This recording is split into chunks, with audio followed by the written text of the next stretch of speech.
Joe DeLaurentis, who is the owner of Tiger, as well as he heads up our commercial division at Tiger. And I'll give you a little bio on him as well. As soon as here we go. He is a certified home inspector, but also certified for commercial building assessments, which you don't see that much out there in the industry. So something really important that we'll address a little bit more today. He's been a licensed inspector for home inspections for 26 years. He also holds a supervisory license for pest control. He's a member of ASHI. He's also certified for the Radon certification, national proficiency for radon, and has a long-standing background in commercial building assessments, residential, as well in new construction, remodeling, and extensive knowledge in really the latest innovations in construction. So you can ask all kinds of questions today, but obviously today's focus is on the commercial assessments. So why Tiger? If you don't know us, we're a Connecticut family business. We have been in business since 1992, and we offer both residential and commercial inspections. Our residential and commercial staff, so we have a dedicated commercial group. As I mentioned, they are certified for commercial inspections. So they're not just residential inspectors doing commercial. And Joe's going to talk about a lot of the different types of projects that we do. We offer inspections 7 days a week. Our office is open 7 days a week as well, because you all seem to always be working. And we work in Connecticut statewide and all of the bordering towns and counties in New York, Massachusetts, and Rhode Island. As I mentioned, we are all, and our inspectors are licensed for wood destroying insects. And then on the environmental end, we in-house offer radon and air, well water testing, and mold assessments and testing. And then on the commercial end, there's a number of other environmental tests that we subcontract out for. So Joe will discuss those a little bit more detail. I think one of the biggest benefits of our commercial group is because we are a larger company, we really take the team approach in putting together the right team for each individual property. And as you know, on commercial, it varies greatly. And so we, create the proposal and look at the property details and then put together the right team for each individual inspection. So experience and knowledge, I think you'll find in all of those teams that we put together specifically for each project.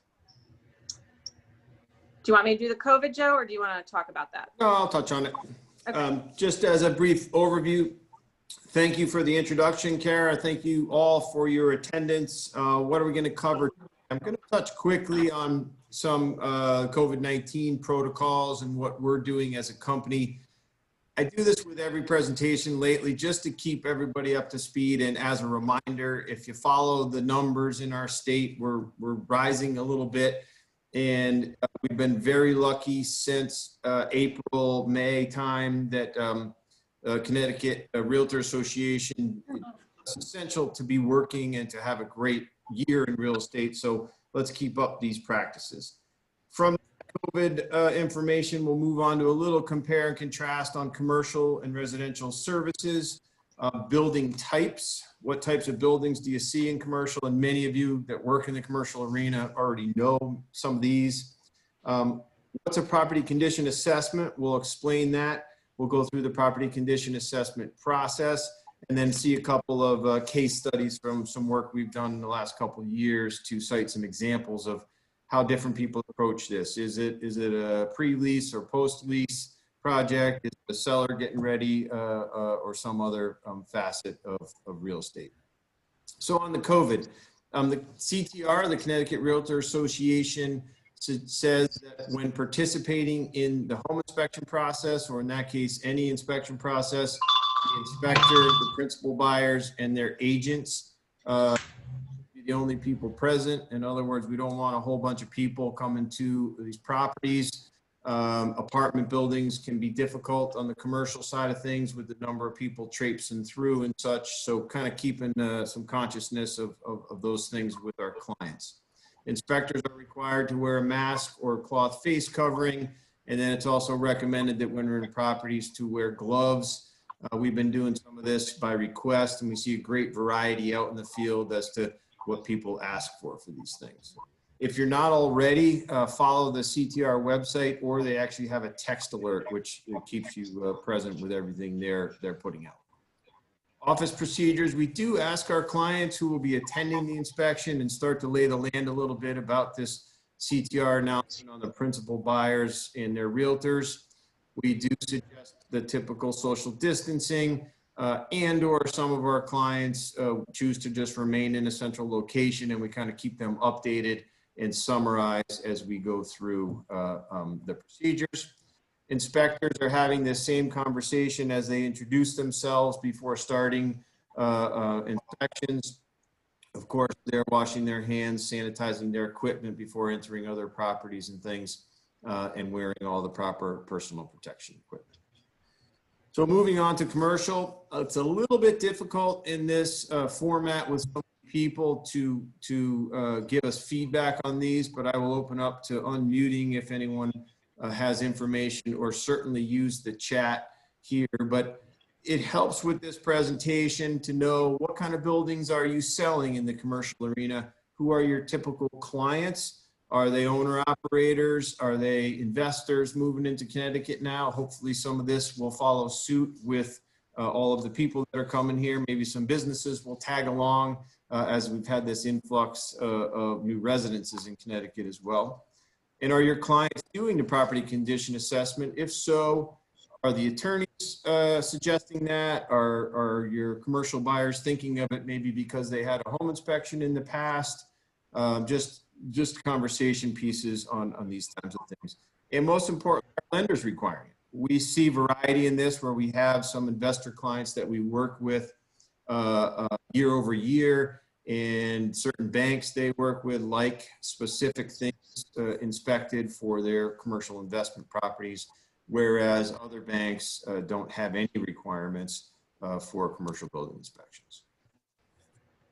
So there are different services, right? Commercial real estate is defined differently than residential. The most important part of that, or the key, is more than 4 dwellings. And it could be less than those 4 dwelling units if it's used exclusively for commercial use, but predominantly that's the turning point, that 4 residential units or less is residential. More than that becomes commercial property.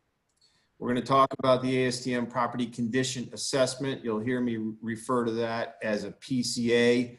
The result of the PCA, or the assessment part, is the PCR, or the property condition report.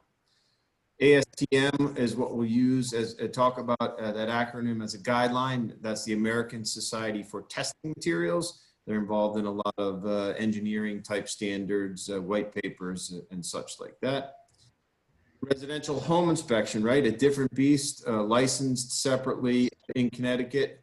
And then, of course, environmental phase 1 through 3. We do not conduct any of those services, but that often comes up in the discussion regarding commercial real estate. And then some of our clients request just individual component inspections, right? It's a large warehouse. We know the heating system is just small space heaters. And really what we're concerned about is the roof and the structure as an example of some of the individual component type inspections that we may conduct. Licensing, touch briefly on this. In Connecticut, you are required to carry a license. There's an internship that goes along with that, as well as a test to get your home inspection license. As an aside, we have a very specific training program to get people not only through Connecticut's internship, but our Tiger training program.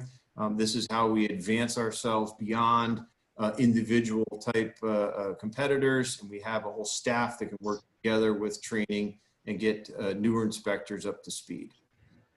On the commercial side, there's no licensing or specific certifications required to conduct commercial business in Connecticut. Most people carry the residential license and then obtain certification, which is a 1 to 2 week long course in order to get your certifications, depending on which organization you go to.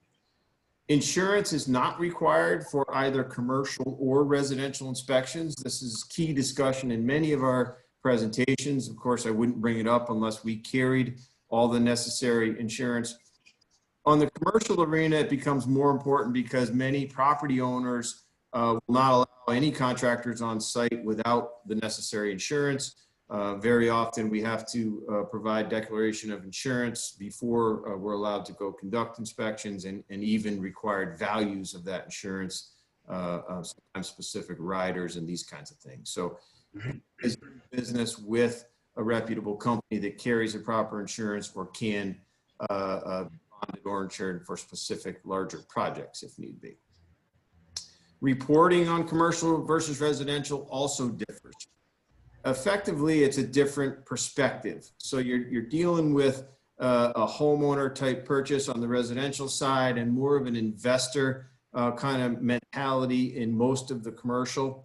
Some of the smaller owner occupied may blend a little bit into that owner kind of perspective, but essentially it's larger scope items. It's a little more of a mindset like business planning. What kind of capital expenditures am I going to have? What are the time frames for these things?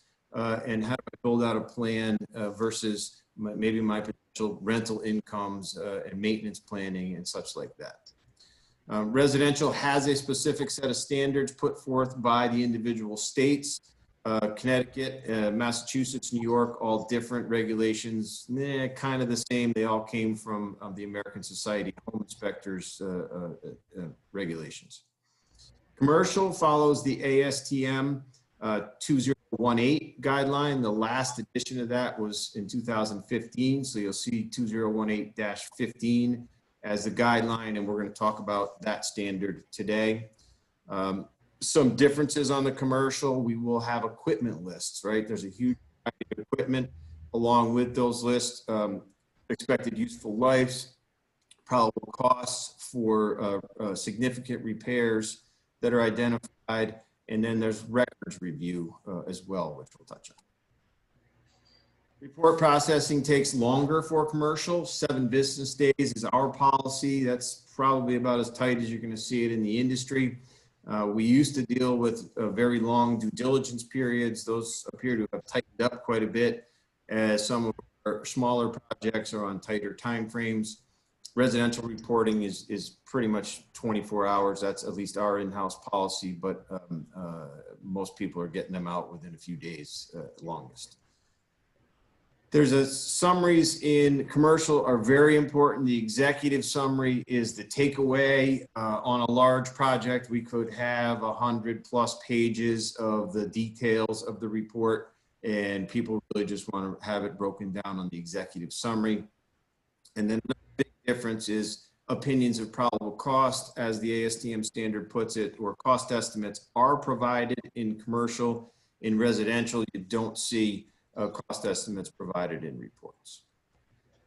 So how's it broken down? The separate divisions, I just use this as a quick example. We won't go through each of them, but some of the differences. The right side is how Connecticut has broken down residential in our standards of practice, and the left is commercial. Some of those differences are site specifically. There's a little bit more focus on site because you can have significant items such as parking, driveways, and things like that, where you run up big expenses. Site drainage is a lot more important than, you think about a residence where it's a simple driveway and then regular landscaping in most cases. The structure includes the exterior envelope. And as an example, when you get into larger buildings with curtain walls or big glazing structures and things, envelope falls in with structure and becomes a lot more important than, again, to contrast, siding and trim on the outside of a building for residential. I underline those that are somewhat different. Life and fire safety is an important one. On the residential side, we're predominantly looking at maybe railings, handrails, and such, as well as smoke detectors and carbon monoxide. You get into life and fire safety in commercial, and you add in things like emergency and exit lighting throughout the building, ADA components that may be in place, some of the larger fire safety with wet and dry sprinkler systems and such. Additionally, vertical transportation, so that's elevators, escalators are reviewed. And then I mentioned ADA with the life fire safety. it's considered a limited review. In other words, we're not going through and doing a full ADA analysis to say, here's what it would take to bring it up to current standards. We're very simply looking at what's already in place and is it still functional. Let's say there's an ADA equipped bathroom and it has the fold down handrail and it's ripped out of the wall. We would certainly make comment that it's either missing or damaged, as it may be, as a site example. Other things that differ, the HVAC scope is different. The electrical scope is a little different. On these things, we have to be a little bit less invasive. If there are occupants or tenants in a building, we may not be able to remove electric panels, change heat and cooling settings and such, so as not to affect their scope of business. So it's really a little bit broader scope in looking at some of these kinds of things without taking everything apart, shutting down equipment and things like that at risk of affecting those that are in the buildings. Tenant spaces and equipment, we do not inspect something that in a larger building may have been fit out by a tenant. It's their space, and we'll look at it briefly for things that have impacted the building, structural issues, water entry issues and such, but not their interior finishes and their specific processing equipment that a tenant may own, things like that is not part of the inspection. And I already mentioned the life and fire safety. There's some just visual examples for you of the differences in the things we're looking at in commercial buildings, wet sprinkler system on this side, and some of those life safety components that are within the interiors of the buildings that we would observe. Moving on to types of buildings: industrial, retail spaces, office buildings, apartments, hotels, motels, churches. We'll see some examples of some of these in prior projects. Warehouses, shipping facilities. I don't know why, but we've seen a pretty good run on these in the last month. Historically, the last 6 or 8 weeks of the year is when we see our commercial uptick with things. And we've seen quite a bit of this warehousing type stuff going on. We get into manufacturing facilities, repair facilities, et cetera.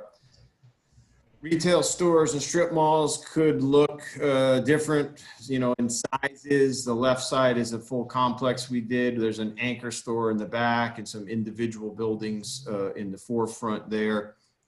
Could be restaurant space below, apartments above, or some larger all type retail facilities. Get into special purpose facilities, everything from churches to medical facilities, and then of course inns and or restaurants are some of the projects as well. Office buildings can look larger masonry buildings. There's some of the glass walls that I mentioned to you earlier with the larger offices. And of course, apartments can range from a smaller, 8 or 10, 12 unit building in some of our cities to larger, newer complexes here. This one actually we'll come back to in one of our case studies as I think it's 150 or 180 unit multi-building apartment complex. Hotels and motels. I'm always surprised when some of these come up around our state, but we just had a proposal go out for one of these in the eastern part of the state this week for a hotel. And then condominiums, a little different here. We work with condominium homeowners associations, usually on specific components where we have problems with all of our decks or all of our roofs. And we've had ice dam situations, things like that, where we'll go in and look at an entire condominium complex. The reason why this is somewhat similar to commercial is, again, the mindset. You're looking at a whole bunch or a representative sampling of that whole bunch of buildings, and then taking that information and getting it into a report that an association can digest and take action. I also leave this in here as rough pricing. Essentially, our pricing is done by the project, but we do use a chart to start, basically, dollars per square foot to start to project how we're going to price these things. What is a property condition assessment? The ASTM of 2018 provides a guideline for conducting the PCA, and of course that deliverable that I mentioned is that PCR, or property condition report. The goal again is to observe and report to the extent feasible, right? There's no dismantling or taking things apart on the condition of the subject property and identify the physical deficiencies. Things like minimus routine maintenance items are not included in these reports unless they grow to, be one larger item. As an example, if there's a lot of deferred maintenance where, just painting and rot repair is going to turn into replacement of exterior cladding. Now you've taken something that should have been routine maintenance and made it into a significant deficiency. We also include document review. We touched on this as a larger bullet. What's going on there is research and interviews of the appropriate individuals. If we're provided the information, sometimes that's on-site maintenance staff, could be a facilities engineer. We go through and understand the property, prior physical deficiencies, prior upgrades, and things like that. Then we do our site inspection. It's in the ASTM standard. It's known as a walkthrough survey. That's where you're going out observing and documenting, taking all the pictures that are required by ASTM and those that would assist your client in understanding the conditions. Record those observations and begin to generate opinions of probable cost and remedies. I mentioned the tables earlier. So things in these tables, we would list equipment. If we're able to obtain ages of the equipment, you'll see a column of that. Expected useful life from industry standards, and then if applicable, estimated replacement costs. So this is an example of I grabbed a table out of a office building and some of the projections to be able to provide information for the client to plan. Document review also includes municipalities. We used to visit some of these offices, and those days are gone with the COVID changes. So we do our best upon initial scheduling of the job to start to reach out to these individual departments. They look different. It could be a small town where it's one individual. It could be a larger city where it takes a lot of time and you got to put in a request for information in order to get results. But generally what we're after is building department, zoning, fire marshal, if environmental or health department, and potentially tax assessor, to get any open permits, a history of things that have gone on the property to provide more information to our clients. And I won't read to you all this, but it comes from this ASTM standard. We're trying to identify these physical deficiencies, effectively the presence of defective materials from deferred maintenance, the material systems, components, and the equipment listed. I mentioned earlier, they exclude these deficiencies that can be remedied for routine maintenance. The idea there is so that the reporting and the inspection process is not extremely lengthy. So we want to take care of these, remove the smaller things and include some of these larger significant deficiencies that the client really needs to be aware of. Some of the new technologies that we've brought into services, thermal imaging is one of those. And one thing we do with this is electrical. So what you see here is a bus fuse that's heating up on one leg. May or may not be a problem, but it's an easy way to observe things to look further into. What's it being used for? What's active right now? Do we need to follow up with a staff electrician? Do we need to recommend for our client to have some further evaluation conducted here? This week, we used the thermal imaging in a warehouse. There was some discoloration. This is a probably 32 foot tall ceiling in a high bay warehouse, and they spray foamed the entire roof structure in the last couple of years. And we were trying to identify whether it was leak staining or not. And sure enough, we came up with some temperature anomalies, which would indicate moisture problems. When observing a huge roof like this, you're walking nearly the entire roof. We also had the drone on site, but going and pinpointing these things without having the camera on the inside was difficult. And then I mentioned the drone there. This helps us with large or extra tall roof structures. It's an improvement for efficiency, but also for safety. And in some cases, tighter city lots and things, we just can't get onto some apartment buildings or larger industrial buildings. There's the view of a warehouse project from the drone. And of course, you can fly right down closer to these. Also helps with site observations. Some of the things you see as you're walking down there as an individual, you may not pick up on outside fence lines and things like that. Things that fall in beyond scope. I mentioned the ADA full, meaning someone going through and bringing it up to current ADA standards. That's well beyond the scope of the ASTM standard. They specifically call out industrial cranes as being beyond scope. And there's our answer for our question that came in before the presentation. Restaurant equipment and other tenant-owned equipment, specific processing type things, is also beyond scope. Our answer to the restaurant side of things is if specific need, if the equipment is staying with the building, we can try to make arrangements for our clients to have a service company come in and review that equipment. Haven't done that in at least a couple of years. We haven't had a request for that.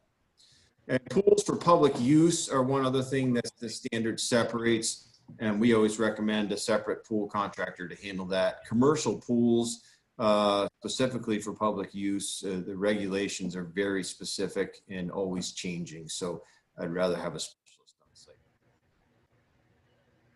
Other things that are beyond scope, dismantling. So not unlike home inspection processes, you identify deficiencies, but we're not taking things apart to design construction projects. Any opinion probable cost for things would be a broad scope. In other words, we're not going to go in and dismantle to say, okay, there's X number of square feet of wetted insulation and damaged framing and build out costs in that way. Same goes for advanced water intrusion investigations. There are technologies out there for vector mapping and things like that in order to determine specifics on large commercial roofs. Some of the environmental tests that we handle in-house, we touched on this a little bit when we were chatting before the presentation.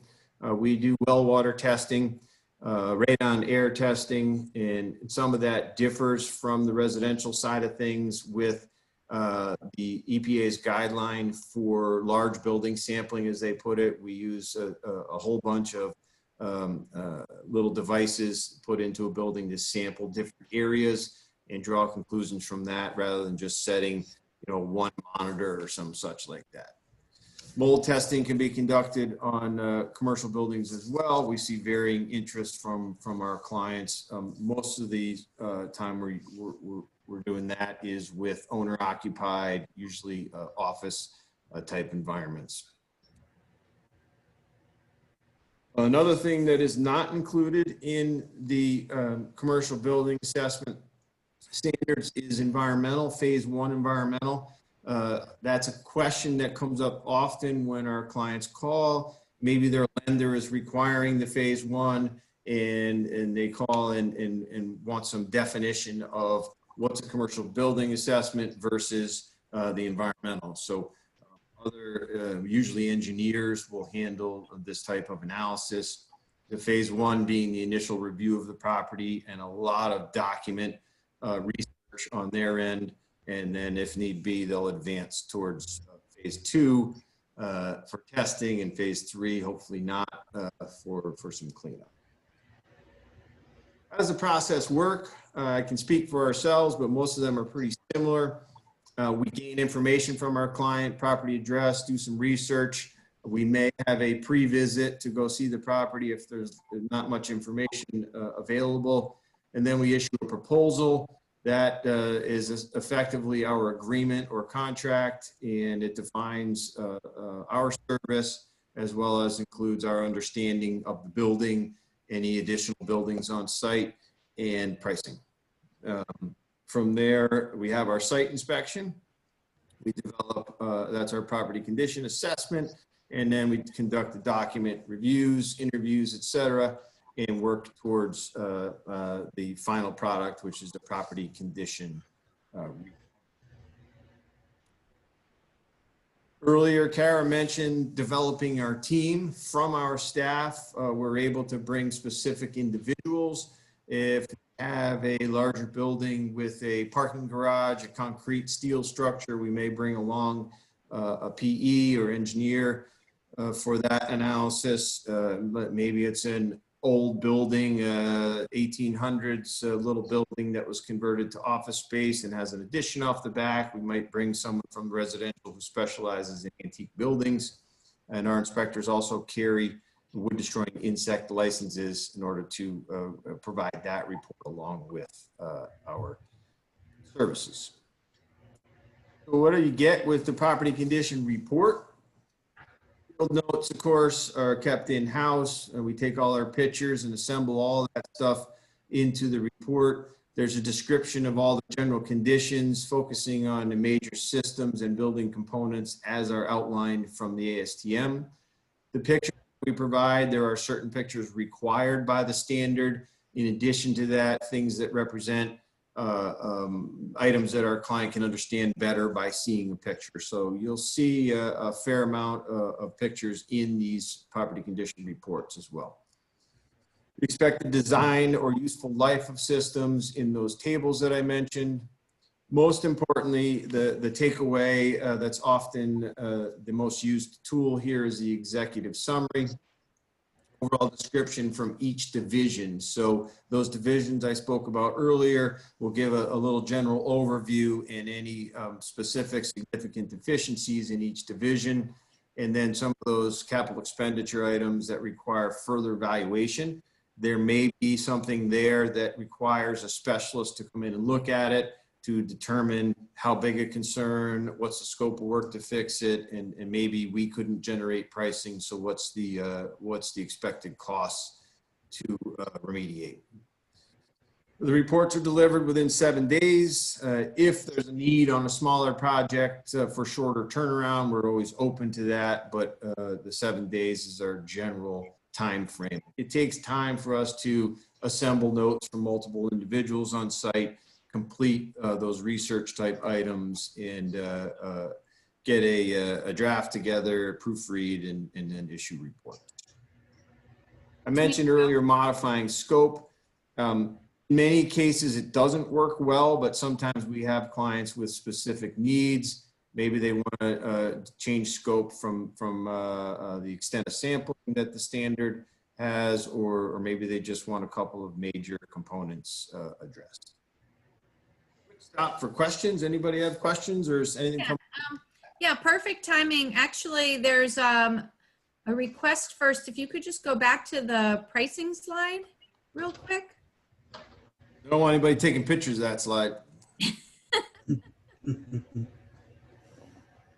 And there you go.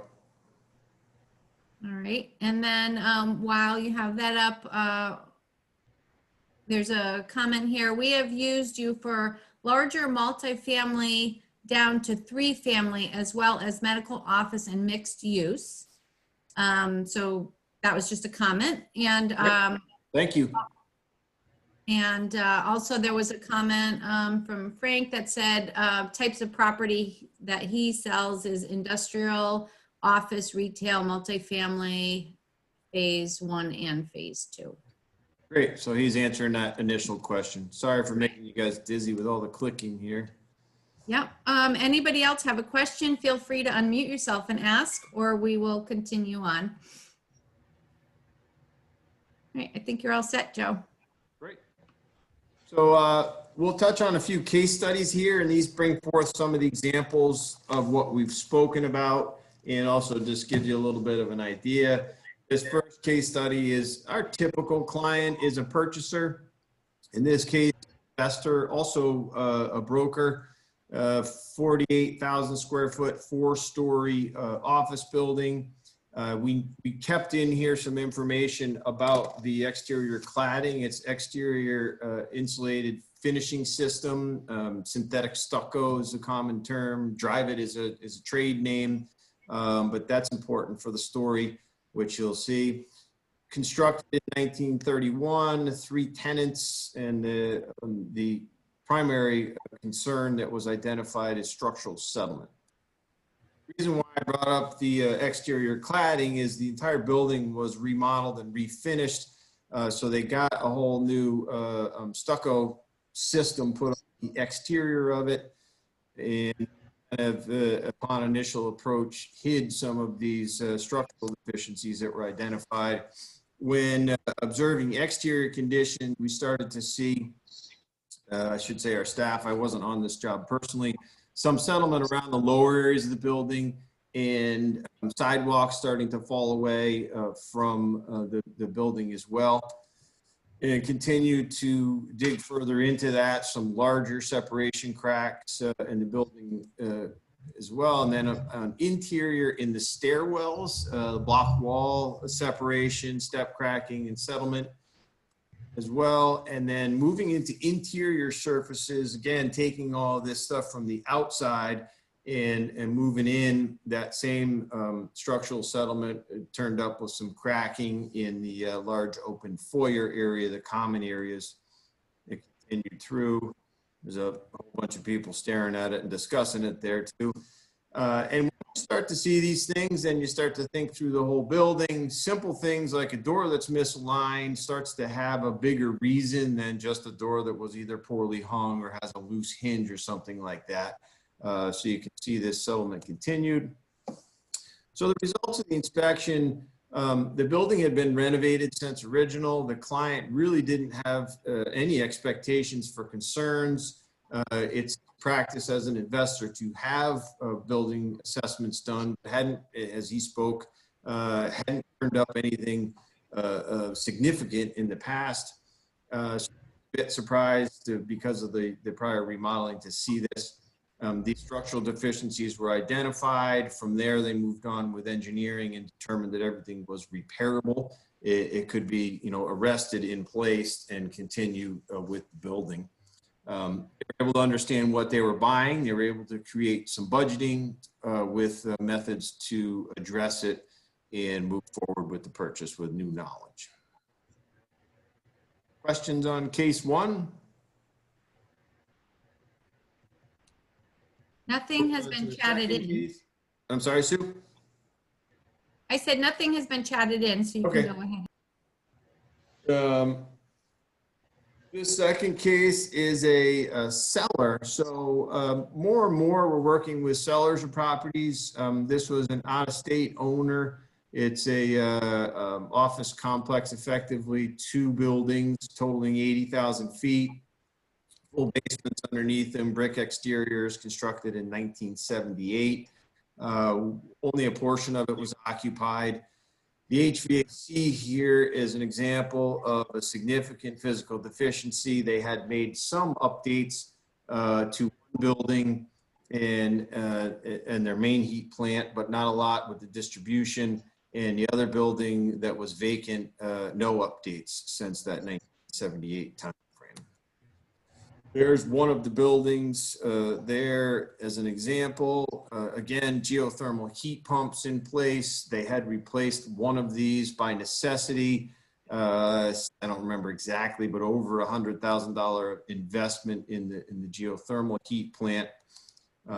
Moving further through the systems, what they were after was to work with their maintenance staff on going through all the buildings, creating equipment lists, ages, and opinions of probable costs for making some changes. And then they would move forward with how they would address these things or market the property. They have these package units throughout their forced air system, and many of them were aged, and replacement costs were not inexpensive per each unit there. You'll see $23,000 plus. Additionally, they have these exterior perimeter. It's a water source system that runs around the perimeter. This was the most recent tenant that had just left, and they had remodeled within the last 5 years, but had continual leaking. So all of these outside coil units were in need of replacement. The pans below them had all corroded and deteriorated. So they were either up against major repairs and/or replacements there because it was impacting the interior finishes of the tenant spaces.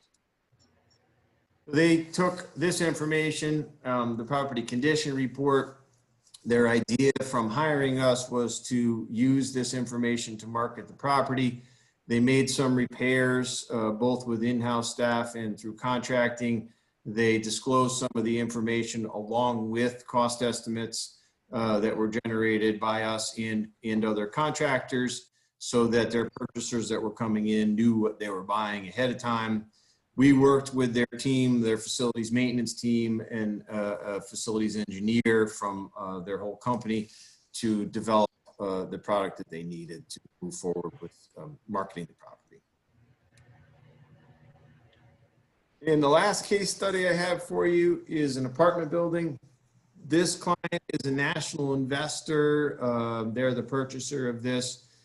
Their typical method of operation is to send their maintenance crew in to walk through the buildings, generate what they think is a list of things, concerns, problems, and move forward in that manner. As the representative explained to us, they had had some problems with a recent purchase at an apartment building in Florida, so decided to outsource building inspections. There are 8 buildings on site, 2015 construction. And the primary reason they wanted us to come in was because 35 of the units were never completed, and it was a little bit unknown as to how incomplete they were. They stopped on these. So representative sampling is one takeaway from this. One thing that the ASTM standard provides is methodology for sampling buildings, and that could be individual components. You have 40 rooftop heating and cooling units. It's really not feasible to get into each one of those. It's not feasible to turn them on and operate every one. So you look at sampling those by what they service, what type they are, and potentially, what age they are, to determine, again, a general consensus on things. In this case, the representative sampling example is for numbers of apartments. The big issue that came up, their primary concern was incomplete units, but they came away with information on roofing as an unexpected concern. 2015 building inspection was in 17 or 18, so not really, I wasn't expecting roof issues either. There's the complex, as you can see, multi-buildings. We actually had to hire a subcontractor with a lift to bring us up to each of these roofs. The roofing looks pitched, but it's a kind of a pitched roof on the outside and then low slope all the way across the bulk of the building. So representative sampling, here's how it works for this apartment complex. The guideline for us, which we've taken from that ASTM standard, is 15%. So at 15% of these 186 units per building, we would have been doing 4 apartments per building, or a total of 32 of the 186. The client came back and said, we're requesting modifying this plan because of the vacancies. So we would like you to do 10% of the 150 that are finished and occupied, or 15, and all of the vacant units, because they really wanted to know the conditions there. So it was 15 and 35. We ended up doing 50 units. So 2 things to take away from this. We'll always represent what our sampling is going to be, and we are open to modifying scope of work and costs based on the client needs. Maybe it's less, maybe it's more, but the goal is to get them the information that they need specifically. Essentially, what you're trying to do is define the sampling of areas or systems to comment on these physical deficiencies, and, as the standard puts it, reasonably extrapolate these observations. So In an office building, you'll want to get to certain number of units on the top floor to look for roof leaking. You look at exposure to the building. What's the sunny side? What's the north side? How could that be impacted? Should I be looking at north side units because the siding is an issue, the exterior cladding is an issue in that area? This is how we work to generate these extrapolated observations. In this case, plumbing was the big concern that came out of many units. It started with what we found in the vacant units, a lot of incomplete plumbing, and there was access that we wouldn't normally have in finished units. From there, we will go back to occupied units and realize that they were plumbed in similar fashion, somewhat and not the greatest job, for lack of a better way to say it. So that the client was able to just extrapolate from that and say, all right, in the incomplete ones, we know what we got to do. In the other 150 that are already occupied, we know we need to have a maintenance plan to address these potential future plumbing issues. There's a simple sampling chart. Smaller 1 to 5 units or similar components, we're going to inspect 100%, and you can see as the number of units meaning offices, apartments, and things increases, so does the percentage will decrease in order to make it, essentially so that we can get through a larger building without having, too much information, too much time on site. So here's that roofing situation that came up. We started to recognize when getting up onto the buildings that there was a lot of initial patchwork, and it wasn't repair, it was the way they had installed this. It's basically a self-adhering roll roof known as SBS. When we always request information on roofs, most commercial roof systems will have some form of warranty. In this case, they thought there was a warranty, but there was no warranty in place for this building. And then we identified some improper installation as well as a history of repairs. And we started to talk to the facilities manager on site. He said, well, yeah, we did call the roofer back a couple times in the first year, and they did some work up there, which seemed a little bit odd to us and to the purchaser to have that much work done a year after new construction. Things like seam sealer noted throughout many areas of this newer roof. Lifting areas like this were allowing water entry, wind-driven rain. And when we got up into attic spaces, some of that was identified. And there it just gives you an overview of what we were talking about with that pitched roof on the outer and a low slope roof on the upper. Average pricing was $32,000 per building to replace. It's just the upper that's being done and not the slopes. Total scope of work, $260,000 when this was. So conclusions on this, again, you had someone who made a move from in-house inspections to having an outside company conduct the work. The example of representative sampling modified to fit their needs and what it usually looks like. There was identified unexpected issues with roofing, extrapolation from vacant units on plumbing, and essentially the client went away with new knowledge on one significant deficiency and a way to build punch list items from those vacant units.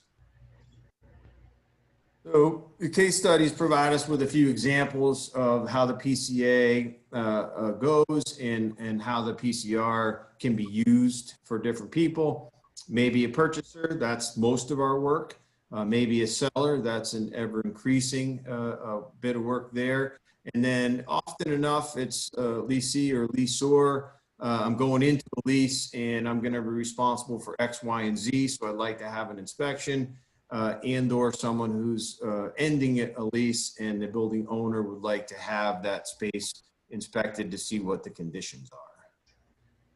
Our goal again is to identify the physical deficiencies, define these conditions so that the client can better understand the property, whether it's, again, lease, purchase, or sell it. So why Tiger Group? That question came up as well. We have been conducting commercial inspections for a long time. We understand the complexities and how these deals differ from residential. We have a dedicated and experienced commercial team on our staff. Those inspectors are certified. Our comprehensive and easy to understand report format is something that we're always working on to make that easier for our clients, their brokers, and or their attorneys to get the information they need. And most importantly, because we conduct this work often, we have the proper insurance to handle the commercial work. Errors and omissions insurance is one thing, but it's important to have the proper liability insurance, and with staff on site, workers' compensation insurance. That's what a lot of building owners would like to see before they allow us to. Any other questions come in, Sue? Nope, no other questions came through the chat. Again, feel free to unmute yourself and share any comments or questions you might have.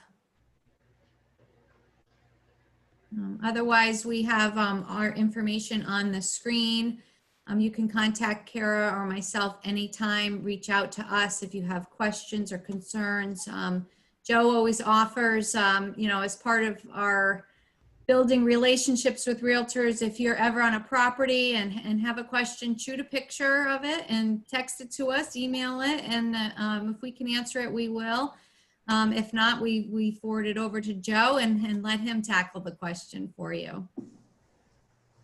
Sounds great. We're open to any of those things that come up, whether it's something you see in a report you don't understand, or something you see on site that's showing, or your listing, or anything else like that.